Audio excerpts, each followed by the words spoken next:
আসসালামু আলাইকুম। আমি উম্মে হাবিবা। আজকে কিছু কথা বলতে চাইছিলাম। এখন আবার একদল আমার কমেন্ট বক্সে আইসা বলবে, আপনি কথা বলার কে বা তুমি কথা বলার কে? ভাই আমি কেউ না, আমি বাংলাদেশের একজন নাগরিক হিসাবে বলতেছি।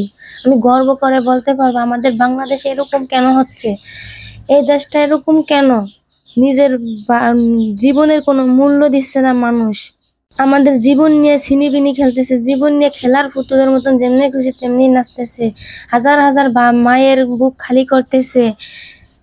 এখন আবার কিছু কন্টেন্ট ক্রিয়েটরের উপরে কিছু কথা বলবো আর কি। আমি কিছুদিন কন্টেন্ট ক্রিয়েটররা বেশি টাকা ইনকাম করছে, বেশি ভিউ বাড়াইতে পারছে নাজিম তানিশা নিয়ে, বুবলিকে নিয়ে, অপু শাকিব খান নিয়ে, এদেরকে নিয়ে ভিডিও বানাইতে পারছে। ভিডিও বানায় বানায় ভিউ কামাইয়া লাখ লাখ টাকা কামাই করছে, কোটি কোটি টাকা।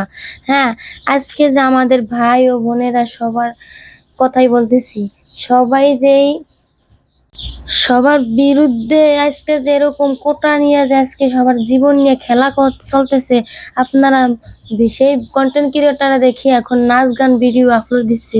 আপনারা সবাই মিলে প্রতিবাদ করতে পারছেন না, সবাই মিলে সেই ভিডিওগুলো বানিয়ে বানিয়ে আপলোড করতে পারছেন না। আপনারা বানাইছেন এখন এখন মানে চুপ হয়ে গেছেন, সাকিব বুবলি বাদ দিয়ে এখন নাচ গান নিয়ে ব্যস্ত আছেন কেন? আপনাদেরকে আমি ধিক্কার জানাই, বাংলাদেশের একজন নাগরিক হিসেবে। আপনাদেরকে ধিক্কার জানাই আমি।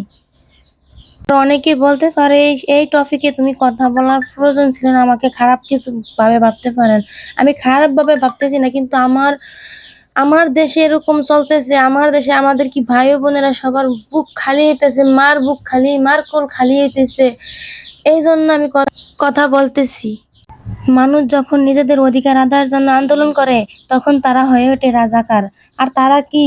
যারা এদেশের মানুষের স্বাধীনতা দখল করে বসে আছে, এদেশের মানুষের টাকা নিয়ে নিজেরা হচ্ছে দিন দিন ক্ষমতাশালী, তারা বলে নাকি বাংলাদেশে স্বাধীন রাষ্ট্র, তাদের জন্য বাংলাদেশের স্বাধীন, আর আমাদের জন্য কি পরাধীন?